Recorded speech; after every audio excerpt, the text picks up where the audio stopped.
They tried to force me out with $11,000. So, I hid a legal trap inside my resignation letter. My boss signed it without reading, and sign this resignation letter or we terminate you immediately. Those were the exact words. After 21 years of dedicated service, I was given exactly 30 minutes to decide the fate of my entire career. I chose resignation, but I wrote my own version. One carefully crafted sentence that they never saw coming. 5 days later, their corporate attorney called me at 7:43 in the morning, his voice tight with panic. But before I tell you about the panic, and before I tell you how I walked out of that glass-walled conference room with a settlement worth nearly $2 million, let me take you back to the beginning. My name is Sarah Sterling. I am 46 years old.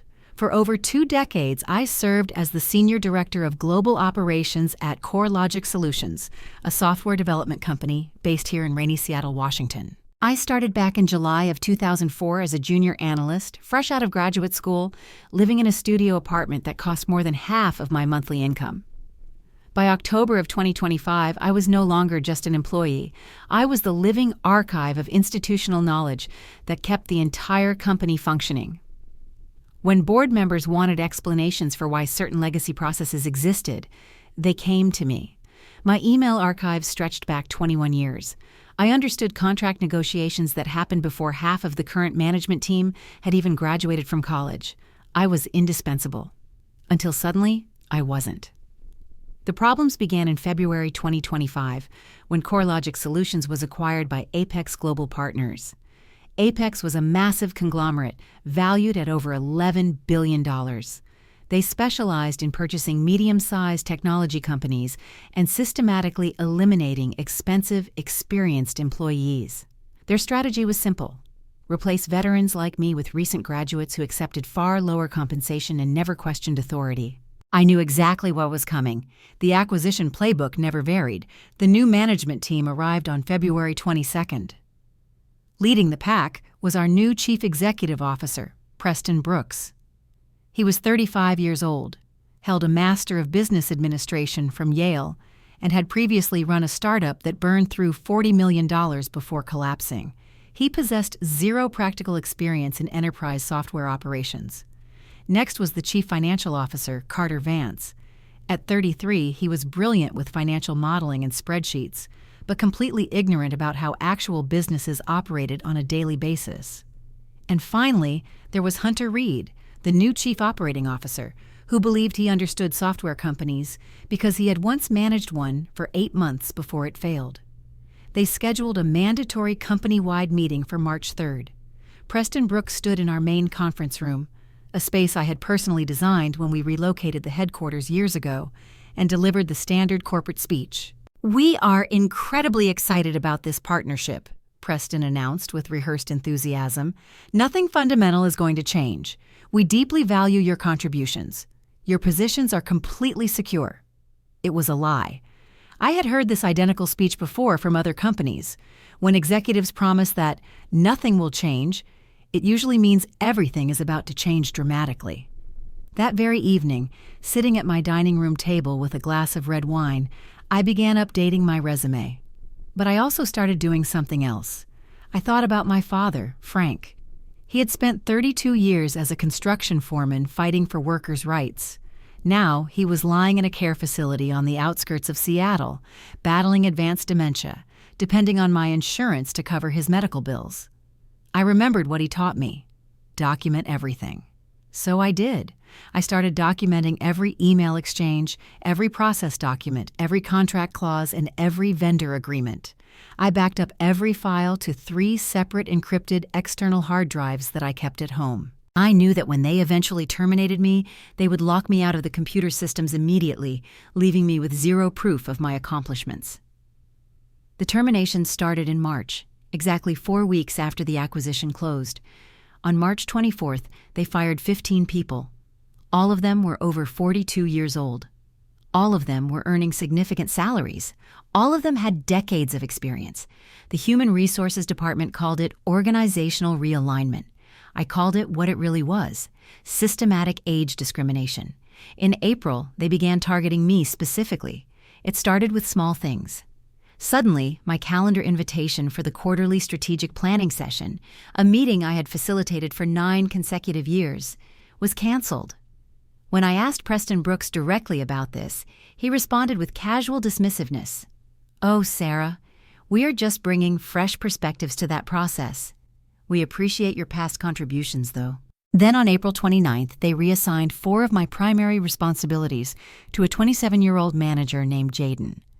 Jaden had been with the company for exactly 9 months and possessed absolutely no understanding of our legacy systems. By May, they were openly questioning my decision-making abilities during department meetings, implying I was out of touch with modern methods. These were classic intimidation tactics designed to make me quit voluntarily so they would not have to pay a proper severance package. But I refused to quit. I continued showing up every day, performing my job flawlessly, while documenting every slight, every exclusion, and every instance of disrespect. My personnel file was spotless. 21 years of outstanding performance evaluations. They could not terminate me for cause, and they knew it. So they decided to set a trap. And that leads us to the moment everything changed. On August 4th, at exactly 3:15 in the afternoon, the summons finally arrived. Preston Brooks's executive assistant sent an email marked high importance. It read, "Mr. Brooks would like to meet with you in the main conference room immediately. Please make yourself available." They did not call me to his private office. They called me to the main conference room, a space with floor-to-ceiling glass walls that we jokingly called the Glass Bowl. Calling me there meant they wanted witnesses. It meant official business. It meant termination. I printed out my resignation letter, the one my attorney Judith Lawton and I had drafted 4 weeks earlier after multiple sleepless nights. I folded the document carefully and placed it inside the pocket of my blazer. Then, I walked toward the glass room. When I entered, the entire tribunal was waiting. Preston Brooks, Carter Vance, Hunter Reed, and Stephanie Lambert from the Human Resources Department were already seated on one side of the long mahogany table. They looked like a panel of judges evaluating a criminal. 4 leather portfolios were arranged in front of them. 4 matching fountain pens. 4 expressions of false sympathy. Preston gestured toward the single chair positioned across from them, the defendant's chair. "Sarah, thank you for making time to meet with us," Preston began with forced friendliness. "We need to discuss your future with Apex Global Partners." I sat down calmly. I had mentally rehearsed this moment at least 60 times. "As you are aware," he continued, "we have been restructuring to align with the global framework of Apex. We have made some difficult decisions about our leadership structure moving forward. After extensive consideration, we have decided to move in a different direction with the operations role." There it was. The corporate translation for, "You are fired and we are hiring someone younger and cheaper." I said nothing. I just waited. Judith had coached me extensively. Let them talk. Let them make their threats. Observe everything. Carter Vance, the chief financial officer, jumped in next. His voice dripped with condescension. "This is obviously a difficult situation, Sarah. We recognize your years of service, but we believe it is best for everyone if you pursue new opportunities elsewhere. We are prepared to offer you 2 options." Carter slid a manila folder across the polished table. Inside were 2 documents, both already prepared, just waiting for my signature. "Option 1, Carter said, tapping the paper. "You resign effective immediately. We will provide 3 weeks of severance compensation. That is $11,077. We will provide a neutral reference. It is a clean break with minimal complications. You leave with your dignity intact." 3 weeks of severance pay after 21 years of service, it was deliberately insulting. They knew perfectly well that I needed more than that to cover my father's medical bills. They were counting on me being too frightened to fight back. "Option 2, Hunter Reed added with a smirk. "We terminate you for restructuring purposes. You receive nothing, no severance payment, no vacation payout, nothing. And we will note in your employment file that your position was eliminated due to redundancy, which does not create the most favorable impression for future employers." That was a clumsy, obvious threat. They were telling me, "Take the pennies we are offering, or we will make sure you never work in this industry again." I looked at the resignation letter they had prepared for me. It was a trap. If I signed their document, I would be waiving all my rights to pursue legal action for age discrimination. I would be walking away with $11,000 instead of what I was truly owed. I looked at their faces, young, confident, and absolutely certain they had backed me into a corner. Preston was checking his smartwatch, probably thinking about his dinner reservations. Carter was smiling slightly, enjoying his power. In that moment, I thought about my father, Frank. I thought about the days he came home from the construction site, exhausted but proud. I remembered the lesson he taught me when I was 15 years old. Never sign anything without reading it 3 times. And never let people in expensive suits bully you just because they have fancy titles. You have rights. Know them. Use them. I took a deep breath. I will resign, I said calmly. Relief flooded their faces immediately. Preston actually smiled broadly. Excellent decision, Sarah. Very professional of you. If you could just sign right here. However, I interrupted, I will write my own resignation letter. The smiles faltered. Well, we have prepared one that covers all the necessary legal language, Carter said, irritated. I will write my own, I repeated firmly. Unless you are planning to dictate exactly what words I am allowed to use in my personal resignation letter. I assume you want this to look voluntary? Preston hesitated. He knew he could not force me to use their specific letter without admitting coercion. Fine, write your own. We need it by the end of the business day, 5 o'clock. You will have it within 1 hour, I said, standing up. I walked out of the glass bowl at 3:37 in the afternoon, leaving them sitting there with their pre-written documents and their false victory. I went back to my office, locked the door, and opened my laptop. I did not need to write anything. The letter was already written. It was one single sentence, 42 words. I read it for the 75th time to ensure it was perfect. Then, I printed it on the company letterhead and signed it with my full legal name in blue ink. I walked back to the conference room at 4:17 in the afternoon. They were still there, now drinking coffee, probably celebrating prematurely. I handed Preston the letter without speaking a word. He skimmed it quickly, barely reading the text. He saw the word resignation and nodded. Fine, this is acceptable, Preston said. Human Resources will process your final compensation. I will need a copy of this letter signed by you, acknowledging receipt, I said. And I want confirmation that my final settlement will include everything owed to me. We will include everything, Hunter said dismissively, signing the copy and sliding it back to me. You can go now. Leave your laptop and badge at the front desk. I took the signed copy, my golden ticket, and walked out of that conference room for the last time. I packed my personal items, photographs of my family, a coffee mug, and the desk plant my team had given me years ago. I drove home at 5:04 in the afternoon. I set the boxes in my living room, poured a glass of wine, and sat in the silence. They thought the war was over. They had no idea that the fuse had just been lit. Silence is a powerful weapon. My attorney, Judith Lawton, had been absolutely clear about the strategy. Radio silence, Sarah. Do not explain. Do not clarify. Do not respond to anyone until they figure it out themselves. So I waited. I spent the next 5 days at home. I did not log into my work email.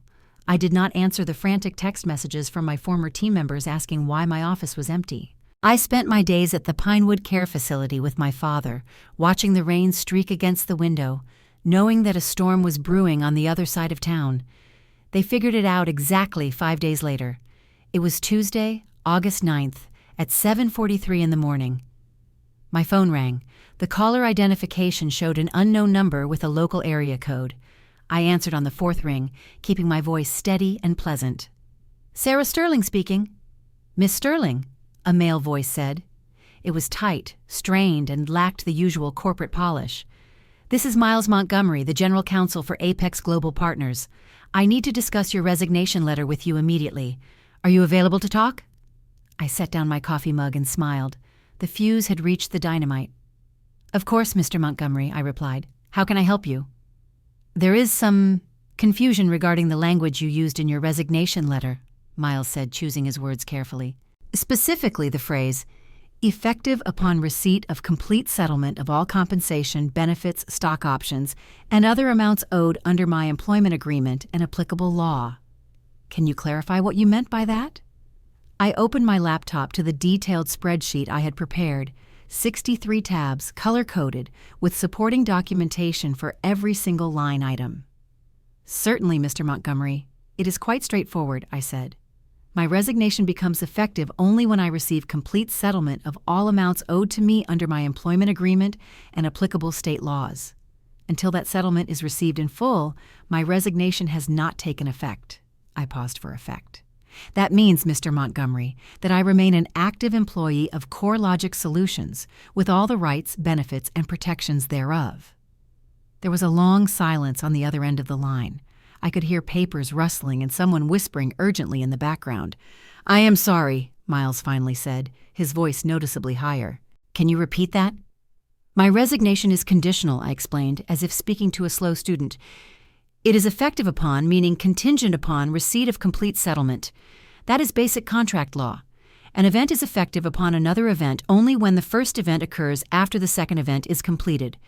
Since you have not paid me everything you legally owe me, I am still technically employed." "And what exactly do you believe we owe you?" Miles asked. The arrogance was gone, replaced by genuine fear. "I am glad you asked," I said. "Let me provide a detailed breakdown." I clicked on the first tab of my spreadsheet. First, my base salary through the date of resignation. That is $14,769. Second, my accrued vacation time. I have 142 hours unused. At my hourly rate, that is $13,154. "Those are standard," Miles interrupted quickly. "We can process those immediately. That totals roughly $28,000. We will wire it today." "Mr. Montgomery, please do not interrupt," I said sharply. "That is just the appetizers. Now for the main course."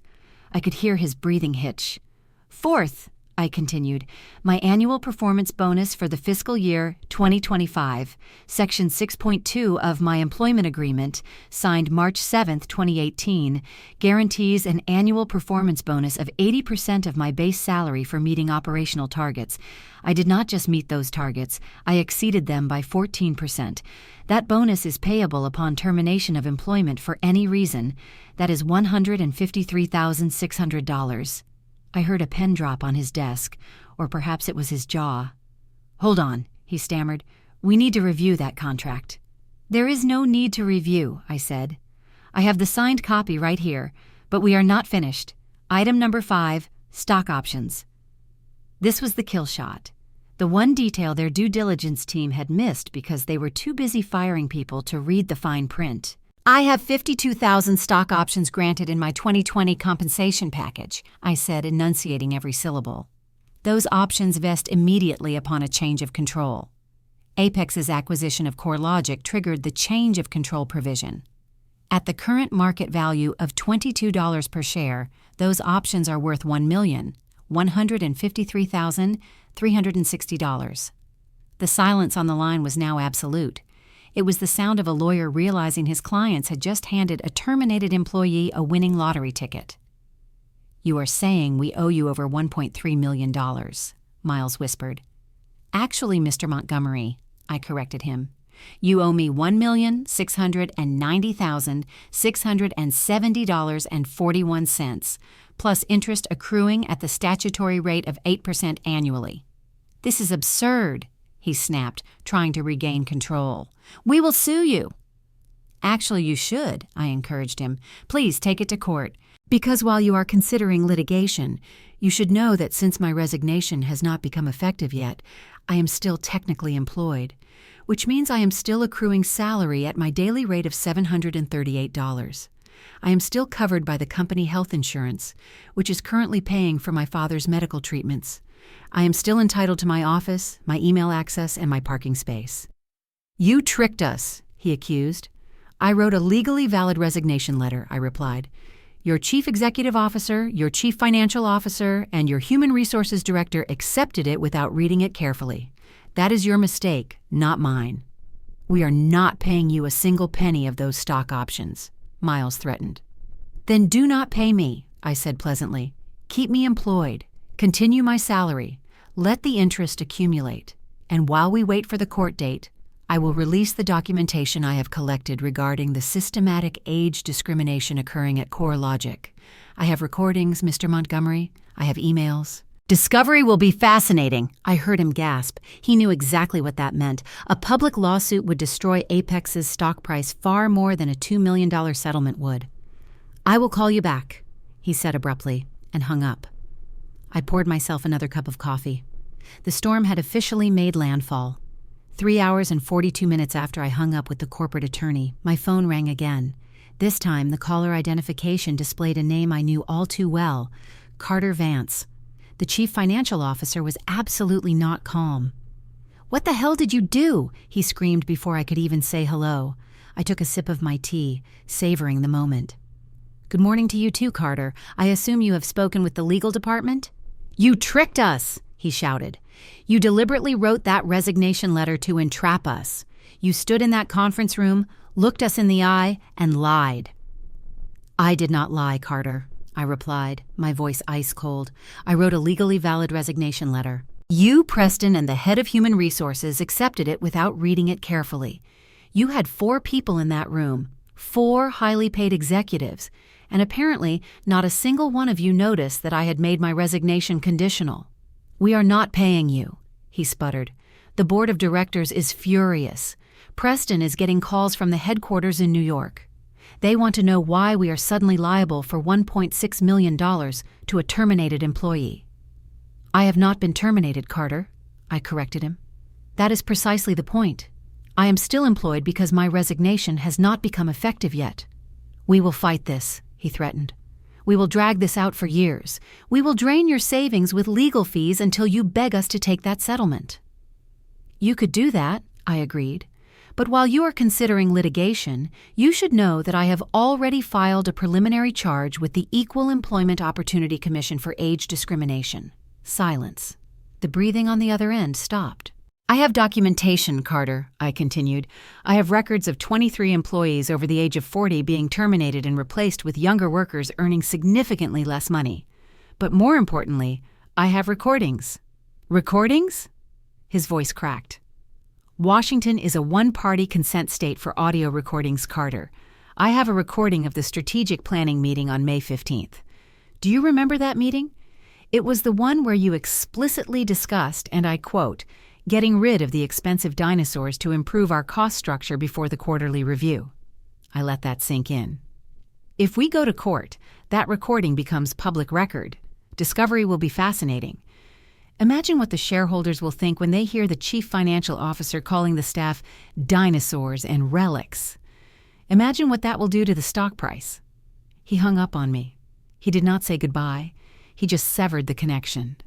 28 minutes later, my work email account reactivated. Someone in the information technology department had panicked and restored my access, likely because a lawyer told them I was technically still employed and locking me out could be construed as retaliation.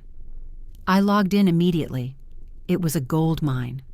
I found an email chain between Preston Brooks, Carter Vance, Miles Montgomery, and 4 other attorneys from Apex Global Partners. The subject line read, "Urgent, Sterling resignation, legal exposure." They had forwarded my resignation letter to 6 different employment law firms. All 6 had confirmed the same thing. Conditional resignation is legally valid. It is enforceable. You made an extremely expensive mistake. One lawyer's response was particularly satisfying. "You accepted a conditional resignation without recognizing the condition. She is correct about everything. The bonus, the options, the severance. You are liable for the full amount unless you want to litigate and risk punitive damages for age discrimination. My strong recommendation is immediate settlement." I printed every single email. At 6:18 in the evening, Miles Montgomery called me again. His tone had changed completely. The arrogance was gone. The anger was gone. He sounded defeated. "Miss Sterling," he said, "Apex Global Partners would like to discuss a settlement to resolve this matter quickly and amicably." "I am listening," I said. "We are prepared to offer you $950,000 as a full and final settlement of all claims," he proposed. "That includes everything: salary, vacation, expenses, bonus, options, and severance. Take it or leave it." "I will leave it," I said instantly. "Miss Sterling, be reasonable," he pleaded. "That is nearly $1 million. I am being reasonable, Mr. Montgomery. I am asking for exactly what my contract entitles me to. Nothing more, nothing less. You are the ones who tried to force me out with 3 weeks of severance pay after 21 years. That was not reasonable. $1.2 million, he countered. That is our final offer. But you have to decide right now. $1,690,670.41, I recited the number from memory, plus my attorney's fees of $63,450. Judith Lawton has been very busy on my behalf. Preston Brooks will never agree to that, Miles said. Then I remain employed, I replied calmly. And tomorrow morning I will file the lawsuit. And I should mention that once I file suit, the settlement number will increase to include damages for emotional distress. The price goes up the longer you wait. I paused, then added the final requirement. And one more thing, Mr. Montgomery. I want a signed letter of recommendation from Preston Brooks on the company letterhead. I want it to state that I was an exemplary employee who contributed significantly to the success of CoreLogic Solutions, and I want a mutual non-disparagement clause. He won't sign a recommendation letter, Miles said. He hates you. Then he can explain to the board of directors why he cost the company $2 million and a public relations nightmare, I said. I need the wire transfer within 20 business days. Let me know what he decides. I hung up the phone. The sun had set over Seattle. The rain had stopped. I looked at the photograph of my father on the mantel. Just a little longer, Dad, I whispered. He called me back at 8:47 that night. We have a deal, Miles said, his voice exhausted. We will wire the funds within 20 business days. You will receive the letter of recommendation by Friday. Our lawyers will send the settlement agreement for your review by tomorrow afternoon. I did not cheer. I did not scream. I simply closed my eyes and let out a breath I felt like I had been holding for 6 months. Thank you, Mr. Montgomery, I said. It has been a pleasure doing business with you. On September 3rd, 2025, at 1:18 in the afternoon, my phone vibrated with a notification from my bank. I opened the application and stared at the screen. A wire transfer had just cleared. The amount was exactly $1,754,120.41. It was the full settlement, plus every penny of my attorney's fees. That same afternoon, a Federal Express courier arrived at my front door with a thick envelope. Inside, I found 2 documents. The first was a formal letter of recommendation printed on the heavy cream-colored stationery of Apex Global Partners. At the bottom was the signature of Preston Brooks. The letter praised my 21 years of exemplary service, my operational excellence, and my invaluable contributions to the success of the company. I ran my finger over the signature. I seriously doubt Preston wrote a single word of it himself. He probably ground his teeth as he signed it, knowing that his arrogance had forced him to praise the very woman he tried to destroy. The second document was the settlement agreement. 52 pages of standard legal text, mutual non-disparagement clauses, and confidentiality provisions. I signed it on September 6th. At that exact moment, my resignation officially became effective. I was no longer an employee of CoreLogic Solutions. I was free. But the most important moment did not happen at the bank, nor did it happen at my desk. It happened at the Pinewood Care Facility. I drove there through the rain, but for the first time in months, the gray Seattle sky looked beautiful to me. I walked into the administrative office and placed a cashier's check on the counter. It covered my father's past due balance and prepaid his care for the next 3 years. I walked into room 304. My father, Frank, was sitting in his wheelchair by the window, watching the birds. He looked frail, but when I took his hand, his grip was surprisingly strong. "It is done, Dad," I whispered to him. "They tried to bully us, but we won." He looked at me, his eyes clearing for a brief, lucid moment. He squeezed my hand. I think he understood. I had used the lesson he taught me 30 years ago to save us both. The epilogue of this story is deeply satisfying. Karma, as it turns out, is remarkably efficient. Preston Brooks lasted exactly 7 more months as the chief executive officer. In April of 2026, he was fired by the Apex Board of Directors for missing his quarterly financial targets by 31%. It turns out that firing all your experienced employees and replacing them with people who do not know how the business operates does not actually improve operations. Who could have predicted that?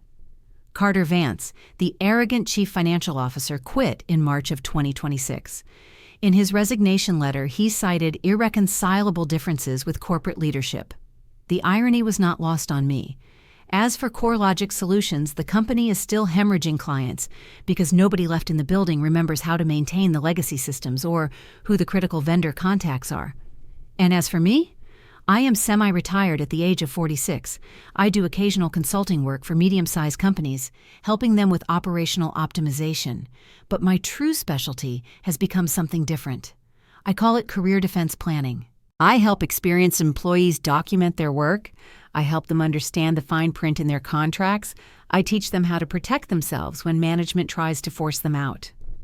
In the past year alone, I have helped 19 people negotiate fair severance packages from companies that viewed them as expensive liabilities rather than human beings. I teach them exactly what my father taught me. Know your rights. Document everything. Never let people in expensive suits bully you just because they have fancy titles.